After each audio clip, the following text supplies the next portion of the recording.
പ്രിയങ്ക ഗാന്ധിന്റെ ഭർത്താവാണ്. തിരിച്ചൊരു ചോദ്യമുണ്ട്, വീണ വിജയൻ അറിയോ? നിങ്ങളെ മോളാണ്. നിങ്ങൾ പറഞ്ഞത് ആ PV ഞാനല്ല, പക്ഷെ ഈ വീണ മോളല്ല എന്ന് പറഞ്ഞിട്ടില്ല. നിങ്ങളെ മോളാണ്, അറിയോ? ദിവസങ്ങൾ കഴിഞ്ഞാൽ മതി, അധികമൊന്നും വൈകണ്ട.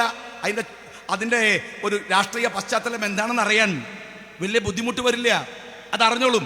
ഞാൻ ചോദിക്കുന്നത്, നിങ്ങൾ എങ്ങനെയാ ഇതിന്, നിങ്ങൾക്ക് അല്ലെങ്കിൽ എങ്ങനെയാ ഇതിനെ എതിർക്കാനാവുക? സഹോദരന്മാരെ, നിങ്ങൾ അണ്ണാ ഹസാരക്ക് പിന്തുണ കൊടുത്തു. അതുപോലത്തെ ഒരു കളവനെ ഇന്ത്യ കണ്ടിട്ടുണ്ടോ? അണ്ണാ ഹസാരയെ പോലെ. അണ്ണാ ഹസാര പോട്ട സഖാവേ, നിങ്ങൾ ഒരു ഉളുപ്പ് നിങ്ങൾക്ക് വേണ്ടേ? ആ ബാബ രാംദേവിന്, ആ കള്ള സന്യാസി വേഷം കിട്ടിയവൻ ആരാന്നറിയ? നിങ്ങൾ മരുന്നിൽ മൂത്രം കലക്കി വിറ്റവനാണ്, കോടികൾ ഉണ്ടാക്കിയവനാണ്. ആ ബാബ രാംദേവിന് വേണ്ടി കേരളത്തിൽ 200 ചില്ലാനം പ്രകടനം നടത്തിയ പാർട്ടിൻ്റെ പേരാണ് CPM. എന്തിനു വേണ്ടി? കോൺഗ്രസിനെ താഴെ ഇറക്കാൻ, കോൺഗ്രസിനെ ഇല്ലാതാക്കാൻ. നിങ്ങൾക്ക് എന്തിനാണ് ഒരു രാഷ്ട്രീയ ബോധമുള്ളത്? കെ മുരളീധരന്റെ പെങ്ങള്, അതിലും അപ്പുറം ഒരു ലെഗസിയുണ്ട്. കരുണാകരന്റെ മകൾ BJPയിലേക്ക് പോയി. ഏത് ക്രൂഷ്യൽ സിറ്റുവേഷനിലാണ്? തള്ളിപ്പറഞ്ഞു മുരളി, അറുത്ത് മുറിച്ചു മാറ്റിയിരിക്കുന്നു എന്ന്. AK ആന്റണിയെ കുറിച്ച് ഒരുപാട് അഭിപ്രായ വ്യത്യാസമല്ലേ? പക്ഷേ ഇന്നുവരെ ആരും പറഞ്ഞിട്ടില്ല 10 റുപ്യ കട്ടൂന്ന്.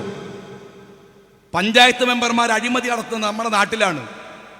എണ്ണിയാൽ തീരാത്ത കോടാനുകോടി 10 കൊല്ലം കൈവെള്ളയിലൂടെ മറിഞ്ഞു പോയപ്പോഴും 1 റുപ്യയുടെ അഴിമതി ആരോപണം പറയാൻ പറ്റിയില്ല AK ആന്റണിക്കെതിരെ. നമുക്കെല്ലാവർക്കും ഇഷ്ടമായിരുന്നു. പക്ഷേ ആന്റണിൻ്റെ മകൻ അനിലിന് അത് ഇഷ്ടമില്ല. അനിലിന് കക്കുന്ന BJP ആണ് ഇഷ്ടം, കക്കാത്ത അപ്പനെ അല്ല. അതുകൊണ്ട് അവൻ BJPയിലേക്ക് പോയി. ആ വാർദ്ധക്യത്തിലും ആ മനുഷ്യൻ സ്വന്തം മകനെ തള്ളി പറഞ്ഞു. അനില് തോൽക്കണം, വിറച്ചുകൊണ്ട് പറഞ്ഞു, അനില് തോൽക്കണം, തോൽപ്പിച്ചിരിക്കണം. പ്രിയപ്പെട്ട മുഖ്യമന്ത്രി, അങ്ങയുടെ മകളെ നിങ്ങൾ തള്ളി പറയോ? മകളെ തള്ളി പറയോ? സംഭവിക്കാൻ പോണെന്താണെന്നറിയോ? എഴുതി വെച്ചോ സഖാവേ, ഈ വെട്ടിപ്പ് കേസിൽ വീണ അറസ്റ്റിലായാലും 2 വെടിയെ പൊട്ടാൻ പോണത്. ഒന്ന് കേരളത്തിൻ്റെ മുഖ്യമന്ത്രിയും രാജിവെക്കണം, മറ്റൊന്ന് മരുമോൻ മന്ത്രിയും രാജിവെക്കണം. 2 വരും.